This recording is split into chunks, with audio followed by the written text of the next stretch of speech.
Okay, this is going to be another what I've learned video. I'm working on a 2001 Mercury Grand Marquis. It's got the 4.0-liter V8 in it. Okay, and a lot of manufacturers are using plastic intakes on the vehicles, which is fine. But the problem with the first incarnation of the plastic intake that Ford used on those 4.6 engines was all plastic, and they had a problem with them. With leaking, and they changed the intakes after 2001. 2002 has got a new style intake, and I've got the replacement one that's the new style. I'll show it to you.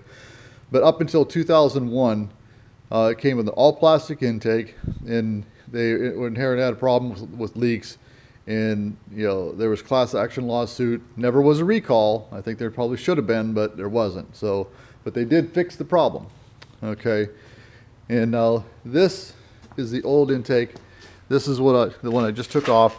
Okay, and the problem lies here. The coolant runner that goes between the heads it would either split on this seam, leak here where the temperature sending unit is at, or the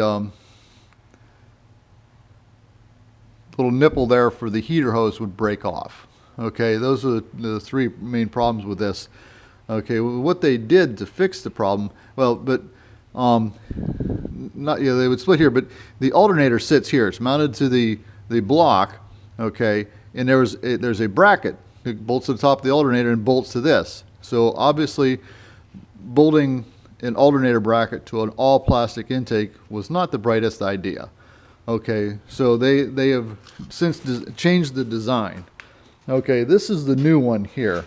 All right, it's got the aluminum coolant runner, obviously for your temperature sending unit, thermostat housing. Okay, and there's some differences. The bracket for the alternator is different. They've changed the bracket. See how these are offset? You're going to have to get a kit. All right, because you can buy just the intake, but you need a different alternator bracket.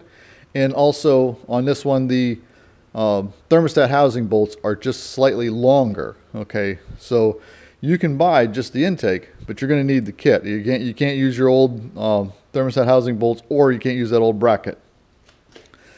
All right, well, there's a couple different options for aftermarket, okay, for replacement of these things.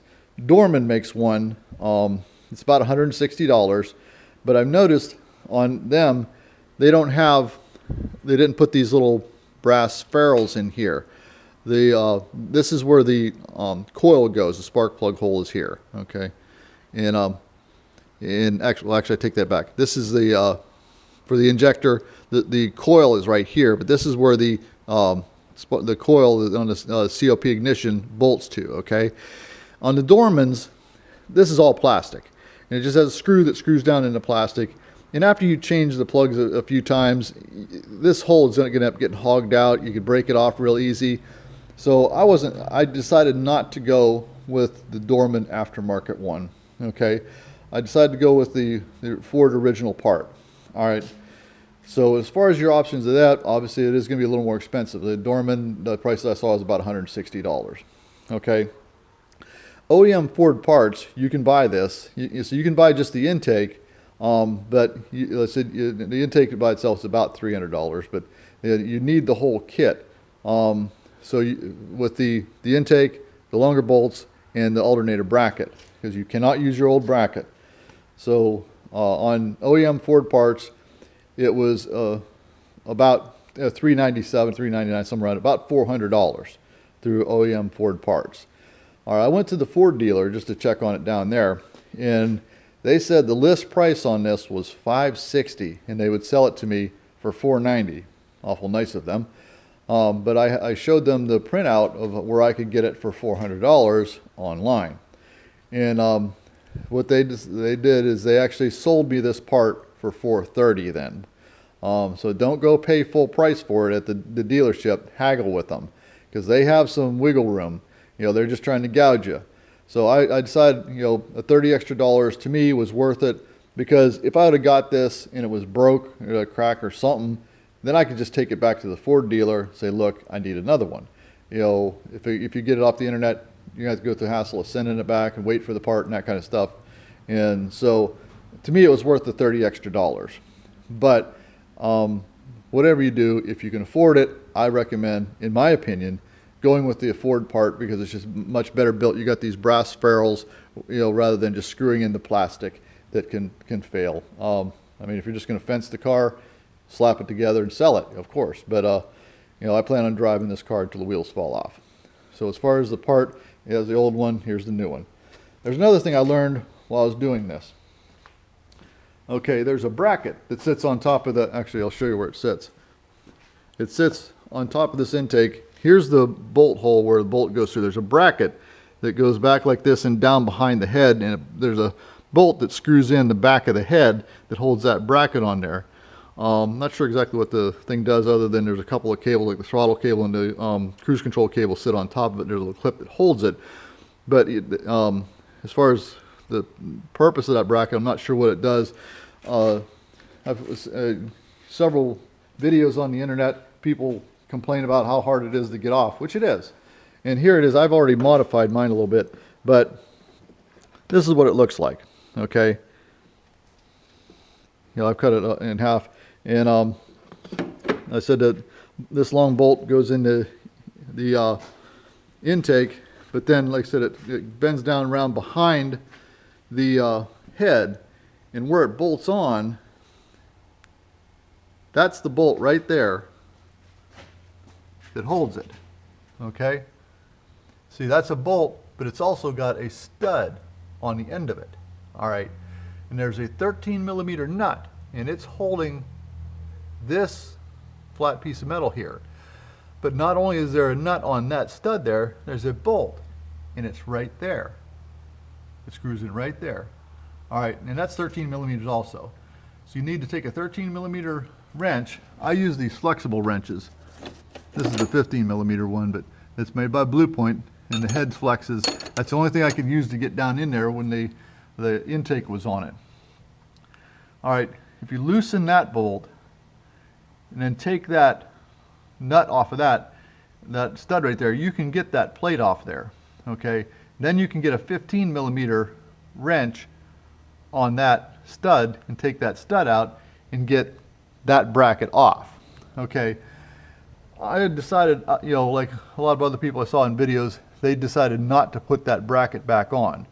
So I just screwed that stud back in there, put my little metal plate on there, put the nut back on, because whatever that holds, I just didn't want it flopping around. So I secured that, but I'm not going to use that as far as this bracket is concerned. So I just modified the bracket, and it'll sit on there like that. I can still have, have the little clips to hold my throttle and cruise control, but if I ever have to take this apart again, I'm not going to have to fight with getting that bolt out of the back there, and it serves no purpose. Yes, I could have thrown this away and got a shorter bolt for the intake, but I said this will hold my throttle and cruise control cables.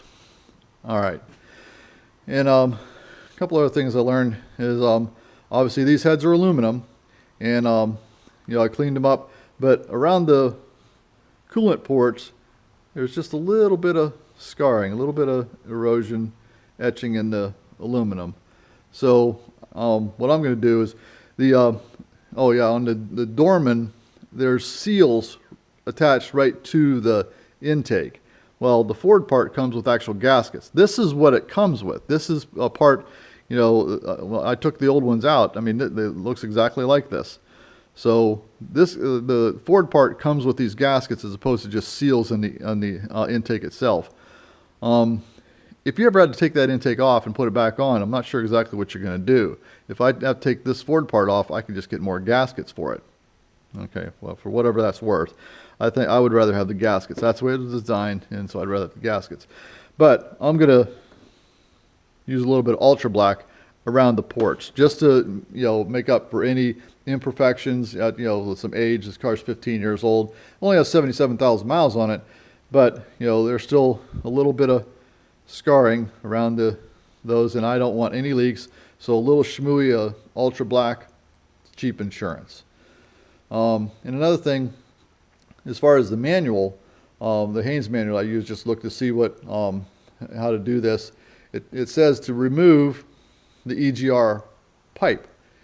Well, you know, even with a lift, looking at underneath there where that bolts into the passenger side manifold, I don't know how in the hell you're going to get that out of there.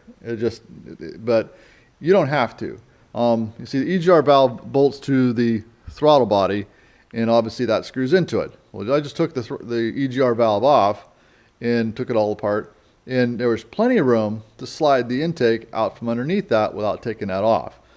I've watched some other videos on YouTube, and that's the way they did it. They didn't take that pipe off, they just slid it out.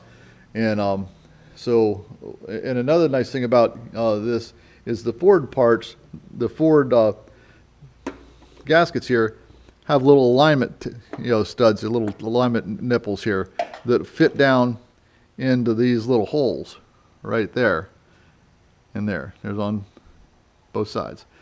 And so once you put the gasket in there and you seat that in there, when you go to slide the intake in there, if you bump it a little bit, it's not going to dislodge the gaskets in, which is cool, I think. Make it a lot easier. You'll have plenty of room, just as long as you're careful, to get that underneath there without, with that EGR pipe there. But at least you don't have any risk of dislodging the gaskets. As far as the rest of the job, I mean, taking it apart was pretty straightforward. Just unplugging all the electrical, the injectors and the coils and all the little sensors and stuff like that. Disconnecting the fuel lines, taking the fuel rails off. It was pretty straightforward. There was no real surprises. Obviously took the alternator off. It's just, actually a fairly simple job so far. I'm going to be putting it back together here. And if I run across anything noteworthy, I'll update a video. But as far as, up to this point, that's what I've learned. Maybe a couple little points that might help you, some ideas if you're having to change one of these.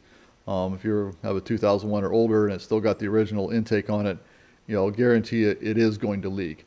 That mine started to leak. Usually it's a catastrophic failure and then they blow antifreeze all over the place. I caught it soon enough. I just bought the car. I noticed it was seeping a little bit, and so before I got stranded out on the highway, I'm just go ahead and change it. But if I run across anything when I'm putting it back together that's noteworthy, I'll make another video.